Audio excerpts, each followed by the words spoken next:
इसका जो टॉपिक रहेगा आपका वो रहेगा कॉम्प्लेक्स नंबर। तो आप लोग कॉम्प्लेक्स नंबर के बारे में सभी लिखें।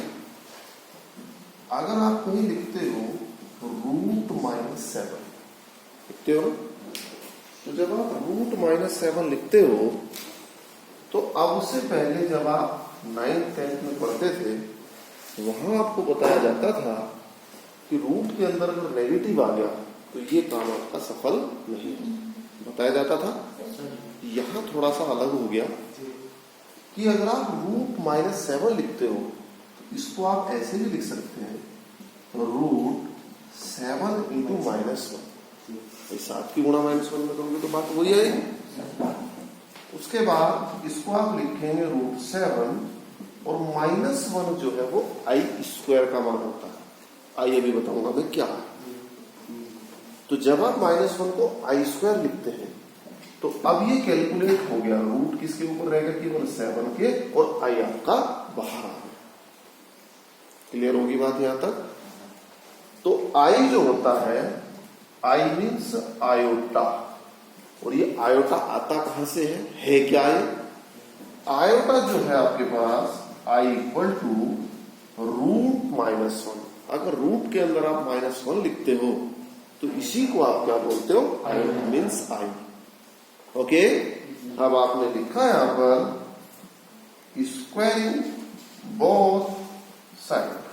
जब आप स्क्वायरिंग बोथ साइड करते हैं तो i का स्क्वायर करा, इधर -1 स्क्वायर करा तो कितना आ गया फाइनली यहां पर -1। समझ में आ रही है बात सबको? किसी को दिखाई दे रहा, इधर उधर बैठ जाए। तो देखिए i² का जो मान है वो कितना है आपका -1। क्लियर, समझ में आ रही है सबको बात? अब मैं i के मान को और विस्तार में बढ़ाता हूं। अभी अभी आपने पढ़ा है कि भाई i² का मान कितना है -1। ओके, अब मैंने क्या किया, स्क्वायरिंग फिर से कर दी बोथ साइड की, स्क्वायरिंग बोथ साइड। जब आप स्क्वायरिंग बोथ साइड करते हो तो i की पावर कितनी होगी, 4। पावर की क्या होती है, मल्टीप्लाई आपस में। बेटे बेसिक बातें पता होनी चाहिए सबको। अब इधर आपने -1 का स्क्वायर किया तो कितना आ गया आपका है +1। क्लियर, यानी i² अगर है तो उसका मान -1 है, बट i की पावर अगर 4 है उसका मान कितना है +1। अब आप स्क्वायरिंग फिर से करो इसकी। तो जब आप इसकी स्क्वायरिंग फिर से करते हो तो i की पावर 4 पूरे का होल स्क्वायर बराबर 1 का स्क्वायर। तो पावर की क्या हो जाती है आपस में, मल्टीप्लाई। तो i की पावर 8 = 1। फिर से स्क्वायरिंग की, या ये कहो आप कि आपने दोनों तरफ फिर से i की पावर 4 की गुणा कर दिया आपने। तो इधर भी आपने i की पावर 4 की गुणा करी, इधर भी i की पावर 4। i की पावर 4 कितना होता है, +1। क्लियर है बात सभी को? तो i की पावर कितनी आ गई, अब भाई गुणा में जो पावर है वो क्या हो जाती है, जुड़ जाती है। सेम आधार अगर है, अरे ये चीजें किसी को नहीं पता तो बता देना। तो i की पावर कितनी होगी, 12 = 1।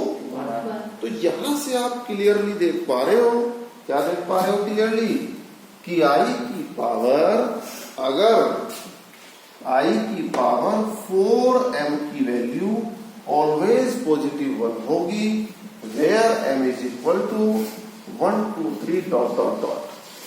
यानी i की पावर अगर 4 के मल्टीपल में है, देख लो i की पावर 4, तो 4 का मल्टीपल क्या होता है, 8 पे भी क्या है 1, 12 पे भी क्या है 1, 16 पे भी क्या है 1। तो i की पावर 4m मीन्स 4 का मल्टीपल है, 4 का टेबल। तो अगर आप i की पावर 4 के टेबल के रूप में रखते हो तो उसकी वैल्यू हमेशा कितनी आएगी, समझ में आ गई बात? अब ये तो आपको पता लग गया कि i की पावर अगर 4 की गुणा में है, i की पावर 4 का टेबल है, तो उसकी मल्टीप्लाई, उसका वैल्यू हमेशा कितनी होगी, +1। तो बाकी और भी तो छोटी छोटी बात रह रही है हमारी, क्या, जैसे आपने अभी अभी पढ़ा i² बराबर -, पढ़ लिया। अब हमने क्या करा भाई, अगर कहीं i आता है, ओनली i, सुन लेना ध्यान से भाई, अगर कहीं ओनली i आता है तो उसका मान क्या रखते हो आप, √-। i² का मान क्या रखते हो, आई की पावर 4 का मान क्या रखते हो? +1। लेकिन आई की पावर 3 तो छूट गया ना बीच में। आई की पावर 3 ज्ञात करने के लिए हमने लिखा both side multiply with I, दोनों ओर आई की गुणा करने पर। जब आप आई की गुणा करोगे तो इधर कितना आएगा? कितना आएगा? अबे आई इंटू आई स्क्वायर बराबर -1 इंटू आई। तो जब आपने आई के आई स्क्वायर में गुणा करी कितनी आई की पावर? 3। तो आई की पावर 3 बराबर इधर मल्टीप्लाई करी कितना आ गया? माइनस है। तो यानी अगर कहीं आई क्यूब आता है तो उसका मान कितना रखोगे आप लोग? समझ में आगे सबके बाद? देखो हमने आई के ऊपर खूब डिटेल में चर्चा की।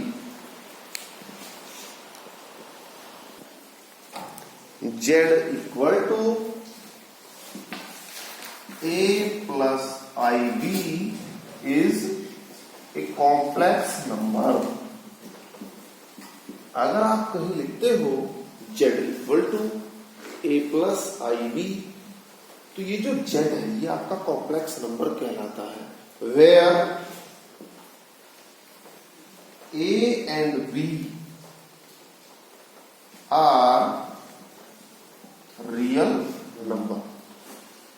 ध्यान से सुनना बात। Z equal to A plus IB is a complex number where A and B are real number. Real number 1, 1.1, 1.2, -1 minus real number आप लोगों को पता ही है। And A is the real part of Z, B is the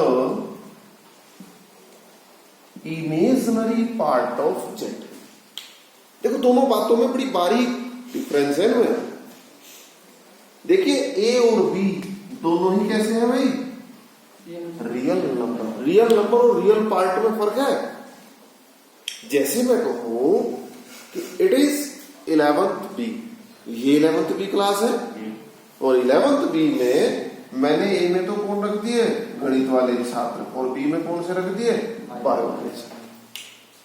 तो Z equal to A plus IB is 11th B and A and B are all students. भाई A और B है तो स्टूडेंट्स ही हमारे, चाहे वो बायो के हैं चाहे वो मैथ्स के हैं, है तो स्टूडेंट ही नहीं है student. But A is the mathematics portion of class 11th B and B is the bio portion of class 11th B। समझ में आती है बात? भाई A और B दोनों है तो स्टूडेंट ही, बस A वाले स्टूडेंट कौन से हैं? जिनके पास गणित सब्जेक्ट है, और B वाले कौन से हैं? जिनके पास बायो। फर्क समझ में आया? तो आप लोग इस चीज का विशेष ध्यान रखें। भाई A और B दोनों है तो रियल नंबर ही, इधर भी 1, 2, 3, 4, 1.1, 1.2 आएगा और इधर भी ऐसा ही कुछ आएगा। बट जिनके साथ I नहीं लगा है, जो I का कोफिशिएंट नहीं है, समझ रहे हो? जो I का गुणांक नहीं है उसको आप क्या बोल देते हो? Real part. और इसको डिनोट करने का क्या तरीका है? इसको आप ऐसे डिनोट करते हैं REZ, real part of Z। और बेटा जो I का गुणांक है, जो I के साथ लिखा हुआ है, कोफिशिएंट ऑफ I जो है, उसको आप क्या बोलते हो? Imaginary part of Z। तो इमेजिनरी पार्ट ऑफ Z का क्या मीनिंग हुआ? IMZ। इसको लिखने का जो तरीका है वो क्या है? IMZ। समझ में आती है बात? या कोई बात दोबारा बताऊं किसी को? कॉम्प्लेक्स नंबर समझ में आया? तो कॉम्प्लेक्स नंबर की ये जो फॉर्म है आपकी, ये कैसी फॉर्म है? Standard form. ये जो है कॉम्प्लेक्स नंबर की, ये कैसी है? Standard form. देखिए मैं लिखता हूं कहीं Z equal to 4 plus 5i। It is a complex number where 4 equal to 4 क्या है हमारा? Real part. तो 4 को क्या लिखूंगा मैं? REZ, real part of Z। 5 को क्या लिखूंगा भाई मैं? Imaginary part of Z। समझ में आ गया? फिर मैंने लिखा Z equal to -1 plus I। तो -1 प्लस I में REZ बताओ कितना है? -1 एंड IMZ कितना है? भाई आई का जो गुणांक है वही तो इमेजिनरी पार्ट होगा। अब मैं कहता हूं नोट करके आपको एक बात लिखनी है, अगर आपका जो कॉम्प्लेक्स नंबर है वो प्योरली रियल है, ओके, अगर आपका जो कॉम्प्लेक्स नंबर है फर्स्ट पार्ट में वो प्योरली रियल है, तो प्योरली रियल कब हो सकती है कोई चीज?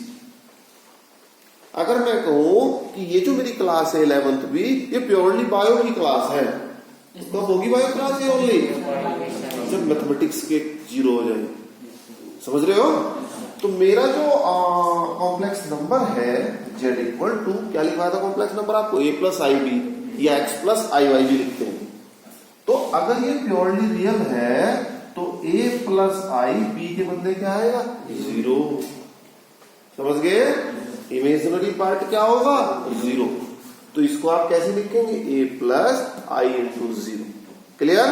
या फिर इसको डायरेक्टली आप a भी लिख सकते हैं, लेकिन it is the standard form. ये लिखने का सही तरीका ये। क्लियर? समझ में आया सबको?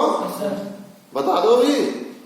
उसके बाद मैं लिखता हूं सेकंड पार्ट में, यहां सेकंड पार्ट में क्या? Purely imaginary. तो कोई कॉम्प्लेक्स नंबर प्योरली इमेजिनरी कब होगा? जब रियल पार्ट 0। तो कैसे लिखूं इसको? 0 प्लस आई इंटू बी, या फिर इसको मैं क्या लिख सकता हूं? I into B, but it is the standard form. समझ में आ गया सबको? कोई दिक्कत परेशानी नहीं आता? देखिए, अगर दो complex number z1 z2 equal है तो z1 बराबर z2, z1 की वैल्यू रखी x1 प्लस आई y1, x2 प्लस आई y2। अगर दो कॉम्प्लेक्स नंबर इक्वल है और दोनों कॉम्प्लेक्स नंबर स्टैंडर्ड फॉर्म में है, किस फॉर्म में? Standard form. जब सबकी समझ आ गई, a प्लस आई बी की फॉर्म, जहां रियल और इमेजिनरी पार्ट क्लियरली आपको दिखाई दे, तो ऐसी स्थिति में रियल पार्ट के बराबर होगा, ओके, और इमेजिनरी पार्ट यानी y1 बराबर क्या होगा? याद रहेगा सबके? अगर दो कॉम्प्लेक्स नंबर इक्वल है और दोनों किस फॉर्म में है? Standard form. तो ऐसी कंडीशन में क्या होगा? दोनों की जब आप कंपैरिजन करेंगे तो रियल पार्ट रियल के इक्वल और इमेजिनरी ऑफ कॉम्प्लेक्स नंबर। देखिए, अलजेब्रा ऑफ कॉम्प्लेक्स नंबर में क्या होता है? वही बात कि अगर z1 z2, देखिए अलजेब्रा में सबसे पहला जो टॉपिक है मेरा वो क्या है? एडिशन। कि मैं दो कॉम्प्लेक्स नंबर का एडिशन कैसे करूंगा, ओके? इधर समझे सब बच्चे? तो मैंने दो कॉम्प्लेक्स नंबर का एडिशन किया, वही z1 z2 मान लिए पहले वाले ही। तो जब मैं दो कॉम्प्लेक्स नंबर का एडिशन करूंगा तो z1 की वैल्यू रखो, क्या थी z1 की वैल्यू? बोलो x1 प्लस आई y1 प्लस x2 प्लस आई y2। जब मैं दो कॉम्प्लेक्स नंबर को ऐड करता हूं तो एडिशन कैसे होगी? रियल पार्ट रियल के साथ ऐड होगा। तो इसको लिख देंगे मैं x1 प्लस x2, इमेजिनरी के साथ ऐड होगा। तो इसमें से आई कॉमन ले ले भाई, y1 प्लस, इसको आप साधारण शब्दों में भी कह सकते हैं, जैसे नॉर्मल जोड़ घटा करते हैं कि आई वाला आई के साथ जोड़ो, जो नॉर्मल है नॉर्मल के साथ जोड़ो। लेकिन आप क्या पढ़ रहे हो? Complex number. तो बेटा ये जो आया हमारे पास, ये क्या आया फाइनली? z1 plus z2। कोई मेरे को बताएगा इसको मैं क्या बोल सकता हूं? x1 प्लस x2 को बोलो रियल पार्ट ऑफ, किसका रियल पार्ट है? z1 plus z2। ध्यान दे, कॉम्प्लेक्स नंबर क्या है उस टाइम, ये ध्यान दे आप लोग। इसको मैं क्या बोल सकता हूँ? y1 प्लस y2 को इमेजिनरी पार्ट किसका है? z1 plus z2। बेटा इस बात का ध्यान रखें सभी लोग। इसकी जो प्रॉपर्टी है वो आपको कल पढ़ाई जाएंगी, क्योंकि अभी मेरे को वो आता है। एडिशन के बाद क्या आएगा? Difference, subtract. तो देखिए, difference of two complex number, तो बेटा डिफरेंस में भी क्या आ जाएगा? माइनस। यहां क्या आ जाएगा? माइनस। तो रियल के साथ रखेंगे तो क्या हो जाएगा? ये बताए x1 माइनस x2। यहां आपने प्लस का आई बाहर ले लिया, ये कितना हो गया आपका? y1 minus. तो जोड़ घटाई तो है, समझ में आया सबको? तो इसको आप क्या बोलेंगे, real part of Z1 minus Z2। इसको आप क्या बोलेंगे, imaginary part of Z1 minus Z2। तो आप लोगों का एडिशन क्लियर, सब्ट्रैक्शन क्लियर। अब आप हेडिंग डालें। देखिए मल्टीप्लीकेशन में क्या होगा भाई, Z1 की मल्टीप्लाई Z2 के साथ की, Z1 की वैल्यू वही रख दो अपनी पुरानी, बार बार क्या लिखना भाई, क्या है Z1 आपका, x1 plus y1 x2 plus y1। जैसे दो ब्रैकेट की नॉर्मल गुणा करते हैं ऐसे हम गुणा करेंगे। तो बेटा गुणा करनी सभी को आती होगी, तो पहले x1 की गुणा इन दोनों में होगी, करें गुणा। तो गुणा जब की तो x1 x2 plus i x1 y2। अरे गुणा सबकी समझ आ रही, प्लस अब i y1 की करेंगे दोनों में गुणा, तो i y1 x2 और plus i square y1। Clear बेटा, i की पावर एक से ज्यादा अगर कहीं हो गई तो सबसे पहले उसका मान रखेंगे, ध्यान रहे कैलकुलेशन करते टाइम। तो यहाँ तो i की पावर एक ही है, कोई घबराने वाला विषय नहीं है, लेकिन यहाँ i की पावर कितनी होगी, 2। तो अगली लाइन आप लोग लिखेंगे और i स्क्वायर के बदले क्या रख देंगे, और जब -1 की मल्टीप्लाई हुई तो फाइनली कितना आ गया, -y1/2। ओके, दो लाइन मैंने शॉर्ट कर दी। अब ये बताएं जो i की गुणा में होगा तो उसको तो एक जगह कर दो, और जिसके साथ i नहीं है उसको एक जगह कर दो। तो बिना i वाले कौन कौन से हैं, x1 x2 minus y1। Okay, और जो i वाले हैं इनमें से i कॉमन ले ले, अंदर कितना बच गया, x1 y2 प्लस y1। समझ में आया। ये दूसरे शब्दों में ये कहो कि रियल पार्ट एक जगह कर दें और इमेजिनरी एक जगह।